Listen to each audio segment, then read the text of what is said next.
नमस्कार मैत्रिणींनो, श्री स्वामी समर्थ. रविवार दिनांक 17 मे 2026 पासून अधिक महिन्याला सुरुवात होत आहे. हा अधिक महिना 15 जून 2026 रोजी समाप्त होईल. अधिक महिना दर 3 वर्षांनी येत असला तरी देखील या अधिक महिन्याला विशेष असे महत्त्व आहे. हा महिना भगवान श्रीहरी विष्णूंना समर्पित आहे. त्यामुळे या महिन्यात जास्तीत जास्त भगवान विष्णूंच्या सेवा केल्या जातात. ओम नमो भगवते वासुदेवाय या मंत्राचा या महिन्यात जप केल्याने अधिकाधिक लाभ आपल्याला मिळतात. या मंत्राचा जप केल्याने मानसिक शांती लाभते, पुण्य मिळते. त्यामुळे आवर्जून आपण या महिन्यामध्ये ओम नमो भगवते वासुदेवाय या मंत्राचा जास्त जप करणे आवश्यक आहे. या महिन्यामध्ये दान धर्माला देखील विशेष असे महत्त्व आहे. दान करताना वस्त्रदान, दीपदान करणे खूप महत्त्वाचे मानले जाते. या महिन्यात श्रीमद भगवद्गीतेचे देखील पठण करणे आवश्यक आहे. अधिक महिन्यामध्ये श्रीमद भगवद्गीतेचे पठण केल्यामुळे व्यक्तीची आध्यात्मिक प्रगती होते. अधिक महिन्यामध्ये पवित्र नद्यांमध्ये स्नान करणे देखील विशेष महत्त्वाचे मानले जाते. बरेच जण तीर्थक्षेत्री जाऊन स्नान करतात किंवा घरीच आंघोळीच्या पाण्यामध्ये गंगाजल टाकून स्नान करतात. या काळात सद्गुणी जीवन, आध्यात्मिक साधना केल्याने आध्यात्मिक प्रगती होते. या अधिक महिन्याला मल मास, पुरुषोत्तम मास, धोंड्याचा महिना किंवा दामोदर मास असे देखील म्हटले जाते.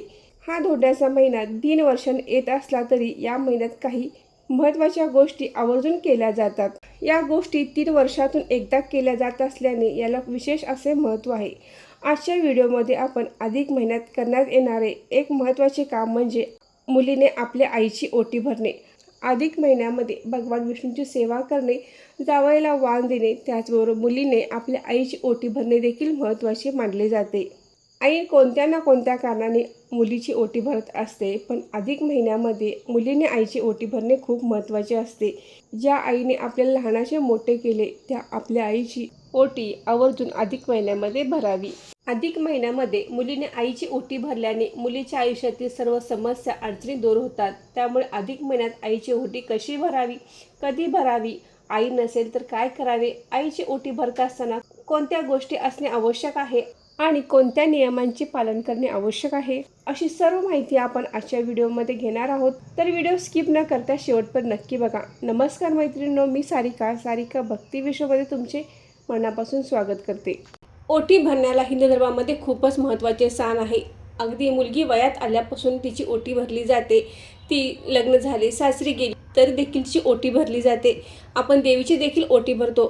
प्रत्येक सुवासिनी महिलेची ओटी भरली जाते. तिचे सौभाग्य अखंड राहावे, तिला कोणतीही अडचण येऊ नये, तिचे सर्व काही सुरळीत चालावे म्हणून आपण त्या महिलेची ओटी भरत असतो. आणि आई तर आपल्या मुलीची नेहमीच ओटी भरत असते. ती ज्यावेळेस माहेरून सासरी चाललेली असते त्यावेळेला प्रत्येक वेळेला आई मुलगीची ओटी भरत असते. पण आपण आपल्या आईची कधीच ओटी भरत नाही, कारण आपणच एक तिची ओटी असतो. म्हणजे आपण तिच्या उदरी जन्म घेतलेला असतो. आपली आई आपले लहानाचे मोठे करते, आपली सर्व कामे करते, आपल्यावर चांगले संस्कार करते, आपले लाड पुरवते, आपले लग्न लावून देते. त्यानंतरही ती आपल्या संसाराची तिला काळजी असते. आपण आपल्या आईच्या उदरामध्ये 9 महिने राहिलेला असतो, तिच्या पोटी जन्म घेतलेला असतो. म्हणजे आपणच तिची एक ओटी असतो. पण आपण इतर वेळी तिची ओटी भरत नसलो तरी अधिक महिना असा आहे की मुलीने आईची ओटी भरायची असते. तिच्या त्या ओटीचा सन्मान करायचा असतो, तिच्या त्या मातृत्वाचा सन्मान करायचा असतो. म्हणून आपण अधिक महिन्यामध्ये आपल्या आईची ओटी भरायची आहे. जर आपली आई नसेल तर आपण आपल्या मावशीची, काकूची देखील ओटी भरू शकतो. किंवा आपली मोठी बहीण असेल, ती सख्खी असेल, चुलत असेल किंवा मावस असेल तर तीसुद्धा आई समान मानून तिची ओटी आपण भरू शकतो.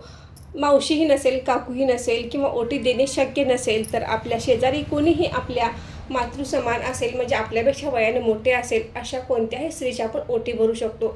आपल्या सासूबाईंची देखील तुम्ही ओटी भरत असाल तरी चालेल. आपल्याला जर नणंद नसेल, म्हणजे आपल्या सासूला जर मुलगी नसेल तर आपण आपल्या सासूबाईंची सुद्धा ओटी भरू शकतो. आणि आपल्याला तेही शक्य नसेल तर आपल्या कुलदेवीची ओटी भरली तरी देखील चालेल. आपण आपल्या आईची ओटी भरली आणि आपल्या काकूला किंवा आपल्या मावशीला जर मुलगी नसेल तर तुम्ही त्यांची सुद्धा ओटी भरू शकता. आपल्या आईची सुद्धा भरू शकता किंवा आपल्या काकूची किंवा मावशीची सुद्धा भरू शकता. किंवा एखाद्या शेजारील महिलेची देखील तुम्ही ओटी भरू शकता. ज्यांना मुली नाहीत त्यांची सुद्धा तुम्ही ओटी भरू शकता. कोणताही भेदभाव आपण करायचा नाही. ज्यांच्या उदरी मुलगी नाही त्यांची सुद्धा आपण ओटी भरली तरी देखील चालेल. आपल्या आईचीच भरावी असे नाही तर आपण कुणाचीही ओटी भरू शकतो. अधिक महिन्यामध्ये आईची ओटी भरत असताना ओटीच्या साहित्यामध्ये काय काय घ्यायचे आहे तर आपण आपल्या कुवतीनुसार, आपल्या ऐपतीनुसार वस्तू घ्यायची आहेत. त्यात तुम्ही साडी घेऊ शकता, एखादी भेटवस्तू घेऊ शकता, खण, नारळ, तांदूळ, त्याचबरोबर गजरा किंवा शृंगाराच्या वस्तू तुम्ही घेऊ शकता. तुम्हाला जर साडी घ्यायची नसेल, तुम्ही नारळ आणि ब्लाऊज पीस घेतला तरी देखील चालेल. तुम्हाला साडी घ्यायची असेल तर घेऊ शकता, घ्यायची नसेल तर नाही घेतली तरी चालते. फक्त खणा नारळाने आपण आपल्या आईची ओटी भरू शकतो. संपूर्ण अधिक महिन्यामध्ये आपण आपल्या आईची ओटी कधीही भरू शकतो. तरी देखील आपण ज्यावेळी देवीची ओटी भरतो ती मंगळवार, शुक्रवार या दिवशी भरतो. त्याचप्रमाणे तुम्ही देखील आईची ओटी भरत असताना मंगळवार, शुक्रवार या दिवशी भरली तरी चालेल. नसेल शक्य तर तुम्ही अधिक महिन्यामध्ये, संपूर्ण अधिक महिन्यामध्ये कधीही आपल्या आईची ओटी भरू शकता. आईला आपल्या घरी बोलून ओटी भरली तर चालते किंवा आपण माहेर जाऊन आईची ओटी भरली तरी देखील चालेल. बऱ्याच ताईंना असा प्रश्न पडेल की आमची आई विधवा आहे, तर आम्ही आईची ओटी भरू शकतो का? किंवा मी विधवा आहे आणि माझी आई सुवासिनी आहे, तर मी आईची ओटी भरली तर चालते का? अशा वेळी काय करावे? तर जरी तुमची आई विधवा असेल तरी देखील तुम्ही तुमच्या आईची ओटी भरू शकता. कारण प्रत्येक स्त्री ही अजन्म सुवासिनीच असते, ती तिच्या पतीची सुवासिनीच असते. त्यामुळे आपण आपल्या आईची ओटी भरू शकतो.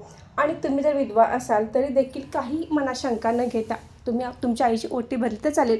आणि तुम्हाला असे वाटेल की आमची आई विधवा आहे, आपण तिची ओटी भरू शकत नाही, तर अशा वेळेला तुम्ही आपल्या कुलदेवीची ओटी भरा. तुमची माहेरची असू दे किंवा सासरची असू दे, कोणत्याही कुलदेवीची ओटी भरा. आणि जे काही ओटीमधली साडी, ब्लाऊज पीस असेल ती तुम्ही तुमच्या आईला देऊ शकता. किंवा तुम्ही तुमच्या वहिनीची ओटी भरा आणि त्यातील साडी तुम्ही तुमच्या आईला दिली तरी देखील चालेल. किंवा दोघींनाही तुम्ही साडी घेतली तरी देखील चालेल.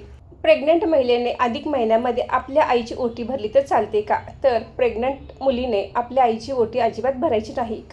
कारण परमेश्वराने तुमची ओटी भरलेली असते, तर आपली ओटी दुसऱ्याला द्यायची नसते. त्यामुळे अधिक महिन्यामध्ये आपण आपल्या आईची ओटी भरायची नाही. पुढच्या वेळी म्हणजे परत 3 वर्षानंतर ज्यावेळी अधिक महिना येईल त्यावेळी तुम्ही तुमच्या आईची ओटी भरू शकता. परंतु जर तुम्ही प्रेग्नंट असाल तर तुम्ही तुमच्या आईची ओटी अजिबात भरू नका. अधिक महिना हा दर 3 वर्षांनी येत असतो. त्यामुळे अधिक महिन्यामध्ये जास्तीत जास्त भगवान विष्णूंची सेवा करायची आहे. कारण हा महिना भगवान विष्णूंना समर्पित आहे. त्यामुळे भगवान विष्णूंच्या तुम्ही जास्त सेवा करण्याचा प्रयत्न करायचा आहे. यामध्ये तुम्ही ओम नमो भगवते वासुदेवाय या मंत्राचा जप करू शकता.